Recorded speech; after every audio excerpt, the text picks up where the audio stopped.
박소영 원장님, 또 대장 상태는 변의 상태를 보고 알 수 있다고들 하잖아요. 그리고 어린 아이들 소아과 같은 경우에는 이렇게 변의 사진이나 변을 가지고 오라는 경우도 제가 종종 들었었는데 이렇게 변의 상태만 보고도 건강의 상태를 알 수 있는 건가요? 네, 그렇죠.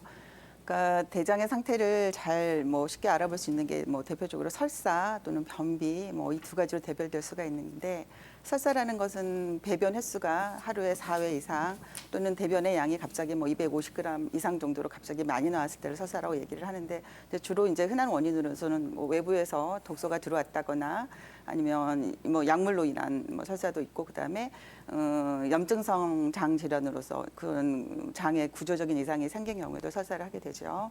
그래서 이런 경우는 이제 정확히 그 원인을 파악을 해서 무작정 설사를 막아야 되는 치료를 할 필요도 있고 혹은 오히려 설사를 시키면서 전해질을 공급하면서 설사를 고쳐야 되는 경우도 있기 때문에 그건 정확한 진단을 받으셔야 되고요. 한방에서의 설사의 원인은 사실 크게 두 가지예요. 허증, 실증 두 가지인데 허증이라고 하는 거는 기허, 양허 때문에 유산균 선전하는 어떤 그런 광고 프로그램 보면 이렇게 장이 볼록볼록 운동을 해야 되면서 그러면서 이제 수분을 흡수를 하는데 그게 좀 진행이 잘 안 되는 경우에 수분 흡수 대사가 좀 장애가 있는 경우에 생기는 허증 설사. 그다음에 실증이라고 그러는 거는 사람은 평소에 이제 먹는 양이 있는데 그 고량홈이라 그래서 너무 기름지고 자극적인 음식을 자기의 용량 이상으로 많이 섭취를 해서 그 과식으로 인해서 장의 흡수 능력을 초과했을 때 그때도 설사를 할 수가 있거든요. 그때는 아무래도 외부에서 음식량을 줄인다거나 약물을 주는 것보다는 음식 조절로서 하는 게 좀 필요하겠죠. 근데 이제 또 조심해야 될 것은 그냥 설사하고 좀 구별해야 될 게 대변 실금이라는 게 있어요. 그거는 장하고 전혀 상관이 없이 학문이나 직장의 관략근의 문제 때문에 그 변의 양은 많지 않은데 조금씩 이렇게 실수를 하는 경우는 그거를 설사로 좀 오인을 해서 치료를 하는 경우가 있는데 그거는 조금 감별을 하셔야 될 것 같고요. 그다음에 두 번째로 이제 대장의 상태에서 이상을 나타내는 경우가 이제 변비라고 볼 수 있는데 사실 변비라는 거는 변이를 느끼지만 화장실을 가고 싶지만 막상 가서는 배변 활동이 활발하지 않은 경우를 변비라고 이제 얘기를 하죠. 그래서 이제 보통 한 90% 이상은 특별한 원인이 없이 그냥 장의 기능적인 이상으로 변비가 생기는 경우, 그거는 그냥 기능성인 원발성 변비라고 칭하고요. 그다음에 대장에 종양이 있다거나 아니면 대장에 협착이 있다거나 뇌하수체 기능 이상 또는 임신, 그다음에 운동이 부족해도 생길 수 있는 한 10% 정도에 해당되는 2차성 기질적 원인에 의한 어떤 그런 변비도 있어요. 근데 이제 한의학에서 변비라는 걸 조금 더 세분해서 조금 자세히 살펴볼 수가 있는데요. 일단 첫 번째로 가장 많은 경우, 그다음에 노인들한테 많이 해당되는 경우에 대장에 너무 열이 많으면 몸의 음양의 밸런스가 깨지면 열이 많다 보면은 장이 마르겠죠. 건조하게 되면 자꾸 이게 변이 딱딱하게 굳어서 변비가 생기는 경우, 그 경우가 가장 많고, 그다음에 두 번째는 대장이 너무 차가워서 장이 운동을 안 해서 단단하게 굳은 경우, 그 경우에도 변비가 생길 수 있겠죠. 그다음에 세 번째 이제 저희가 가장 변비약을 주의해서 써야 될 경우인데요. 양기가 허해서 생기는 변비예요. 이건 경우는 양기가 허하다 보면 아까 말한 그 대장의 운동이 안 되면서 설사가 나오는 경우도 있지만 그것 때문에 변비가 생기는 경우는 어떤 경우냐면 장이 무력해지니까 흡수를 못해요. 그리고 변이 그대로 있는 거예요. 움직이질 않고. 그런데 거기다가 이제 보통 그게 그냥 변비약을 먹어서 되는 줄 알고 변비약을 자꾸 먹게 되면 어떤 일이 일어나냐면 원래도 양기가 허해서 장 기능이 약한 사람이 있는데 작은 변비에도 자꾸 강한 변비약을 먹는다든지 또 알로에가 좋다고 알로에가 굉장히 성격이 찬데 그 성질이 찬 알로에를 계속 먹는다거나 그런 식으로 해서 계속 장 기능을 약하게 하는 거죠. 그래서 그런 경우는 정말 변비약을 신중하게 써야 되는 경우여서 이랬던 허증 변비는 좀 신중하게 접근을 하셔야 되고요. 그다음에 또 이제 어열성 변비로 몸에 이제 어열이 많은 경우에도 변비가 생길 수 있는데 이제 그때는 굉장히 복부 압통이 굉장히 심한 특징을 나타내고 여성들 같은 경우에 생리를 하면 오히려 생리 중이 아닐 때 있던 변비가 생리를 하면서 변비가 없어지는 경우가 있어서 그거는 어혈이 배출이 되면서 변이 풀리는 경우거든요. 그런 경우도 잘 감별해야 되고 그 외에도 위열이라든지 간의 화, 심장의 화, 스트레스 그런 것 때문에 변비가 생길 수 있으니까 무조건 변비가 생겼을 때 변비약 먹고 그냥 편하게 해결하고 이런 것보다는 정확한 진단을 받으시고 변비 치료를 하시는 거를 권해드립니다. 그렇군요. 네. 정확한 원인이 무엇인지 잘 살펴봐야 될 것 같은데요. 또 많은 분들이 이 변비는 오랫동안 그냥 변을 보지 못한 상태라고만 생각을 많이 하잖아요. 근데 또 제가 듣기로는 매일 변을 보지 않는다고 해서 변비는 아니다 이런 말도 들었는데요. 변비의 기준은 어떤 것들이 있나요? 네, 맞습니다. 변비라는 거는 변이가 있어서 화장실을 가고 싶어서 화장실을 갔는데 배변시 굉장히 무리한 힘을 줘도 변을 볼 수가 없고 그다음에 너무 과다하게 딱딱해서 딱딱이 굳어서 이렇게 나오는 게 불편한 경우 그다음에 변을 보고 난 뒤에 아니면 변을 보기 전에 굉장히 후중감이라 그러죠. 뒤끝이 찝찝한 그런 경우 그다음에 일주일에 배변 횟수가 3번 이하인 경우를 변비라고 정의를 내리고 있습니다. 그렇군요. 아까 말씀하신 대로 또 변비 같은 경우에는 많은 분들이 시중에서 파는 약을 사 먹잖아요. 네. 원장님은 그런 약을 먹는 거 어떻게 생각하시나요? 사실 변비가 아주 심해서 정말 일시적으로 변이 너무 딱딱할 때는 가끔은 아주 가끔은 도움을 받을 수도 있겠죠. 하지만은 그 변비약의 기전이라는 게 대장을 자극을 해요. 자극을 해서 대장을 빨리빨리 움직이게 하면 대장이 충분한 지나가는 시간을 벌어서 수분을 흡수를 해야 되는데 그 수분을 흡수를 할 시간을 안 주는 거예요.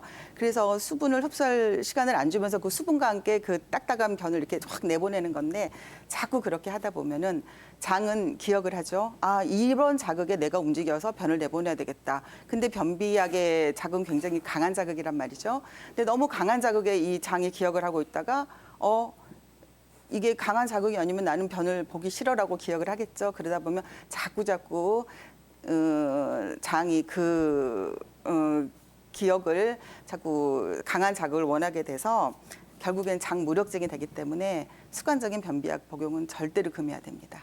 그렇군요. 네. 그러면 장 운동을 개선하기 위한 생활 수칙들도 있을까요? 네, 그렇죠. 일단 제일 중요한 거는 매일 일정한 시간에 규칙적인 식사와 그다음에 가급적이면 변이를 느꼈을 때 참지 말고 바로 화장실에 가는 거. 그 시간이 조금 규칙적이면 더 좋겠지만 굳이 그렇지 않더라도 변이를 느끼면 바로 화장실을 가셔야 되고요. 그다음에 흰 쌀밥보다는 잡곡, 그다음에 콩류를 많이 드시는 게 좋고요. 그다음에 다 아시는 얘기지만 과일은 껍질째 드시고 채소는 생야채보다는 약간 익혀서 먹으면 양이 좀 많아지니까 그렇게 하도록 하시고 그다음에 아침에 일어나서 냉수 한 잔 또는 차가운 우유 한 잔. 그다음에 물을 충분히 많이 드시는 거 아까 말한 그 조성 변비 너무 건조해서 생긴 변비는 물을 많이 드시는 게 좋겠죠. 그다음에 유산균이 많이 포함된 음식을 섭취하는 것도 도움이 되고 그다음에 제일 중요한 게 이제 변비가 이제 스트레스랑 연관이 있기 때문에 스트레스를 받지 않도록 많이 노력을 하시고요.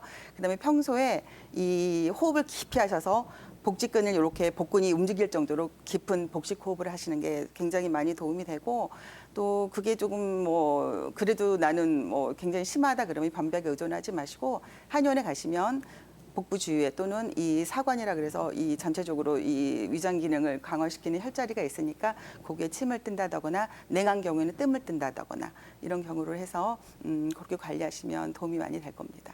이 독소를 배출하라 이런 게 유행이 되고 있고 방송에서도 해독요법에 대해서 다양하게 소개를 하고 있는데요. 박세훈 원장님, 장 해독은 어떻게 하는 게 좋고 또 실제적으로 효과가 있나요? 네, 그렇죠. 보통 이제 외부에서 독성 물질이 들어왔다거나 아니면 자체적으로 생긴 독성 물질은 보통 사람은 땀이나 호흡, 그다음에 대소변 등으로 이렇게 독성 물질이 배출이 되게 되는데 어떤 식습관의 장애 아니면 또 환경의 어떤 이상 때문에 이런 배출 시스템에 문제가 생긴 경우에 필요한 게 이 해독요법이죠.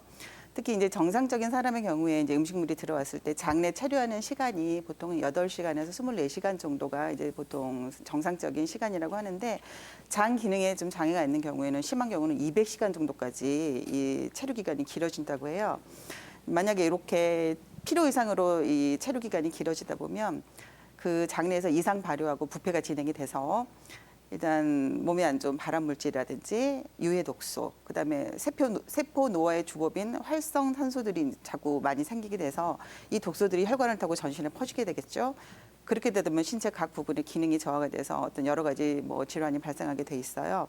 이런 경우에 필요한 게 장해독요법인데 장해독요법이라는 것은 전통적인 한의학적 방법으로서 그 장내의 정상 발효를 촉진을 시켜요. 그러다 보면 숙변을 제거하게 되고 그러다 보면 숙변의 제거를 통해서 유해 독소도 배출하게 되고 이렇게 노폐물이 제거되다 보면 장기 기능 등이 이렇게 활성화가 돼서 결국은 자연 치유력이 증가될 수 있겠죠.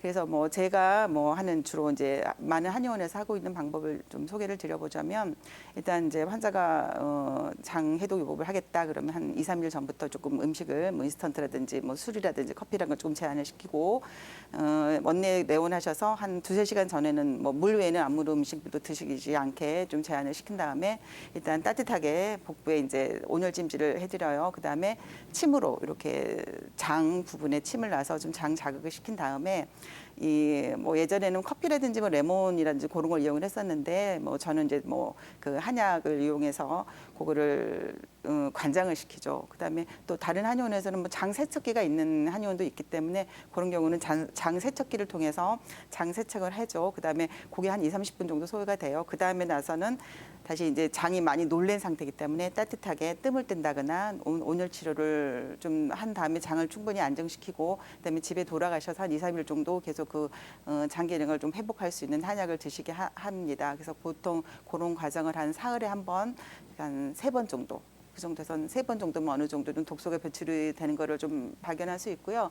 또 그냥 뭐 이렇게 한의원에 내원하지 않고도 그냥 약물 넣어서 식사량 줄이고 약간 죽 같은 걸 드시면서 식후에 한 뭐 3일 정도 그런 해독이 되는 뭐 한약을 드시면서 하는 이런 방법도 있어요. 근데 이제 그때 약은 이제 뭐 청열제나 뭐 어떤 설사를 적절시키는 합법 이런 치료를 좀 하게 되죠. 그래서 이 효능이 장 해독 요법에 과연 효과가 있느냐? 물론 당연히 이제 많은 분한테 효과를 볼 수 있는데 아무래도 이제 숙변이나 유해가스를 제거를 하다 보면 당연히 뭐 복부가 불편했다거나 뭐 가스가 너무 많이 찼다거나 그다음에 악취가 나는 방귀를 많이 하시는 분들 그다음에 입냄새가 심한 구취도 되게 많이 좋아지시고 그다음에 변비 설사 뭐 과민성 대장 증상 이런 게 또 많이 좋아지시는 거를 많이 볼 수 있었고요.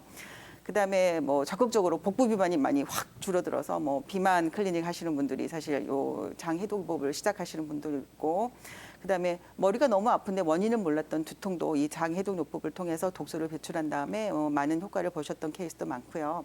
그다음에 아까 김진명 원장님이 피부하고 대장은 굉장히 밀접한 관계가 있다고 생각을 하지만 저도 같은 의견이 있어서 특히 뭐 굉장히 화농성이 심한 여드름 같은 경우에는 정말 장 해독 요법이 굉장히 드라마틱하게 좋아진 케이스가 굉장히 많이 있기 때문에 그런 여드름으로 조금 고생을 하시는 분들은 장 해독 요법을 한번 뭐 생각을 해보시는 것도 좋을 것 같고요. 그다음에 아무래도 뭐 독소를 배출하다 보면 당연히 면역력이 좋아지는 뭐 그런 효과도 있고 그다음에 또 이렇게 순환이 개선되다 보면 뭐 갑자기 막 계속 뭐 몸이 무겁고 뭐 아침에 일어나서 뭐 일어나기 힘들고 그다음에 온몸에 담이 여기저기 결리는 경우 그런 것도 독소를 빼주다 보면 훨씬 좋아지게 돼 있습니다.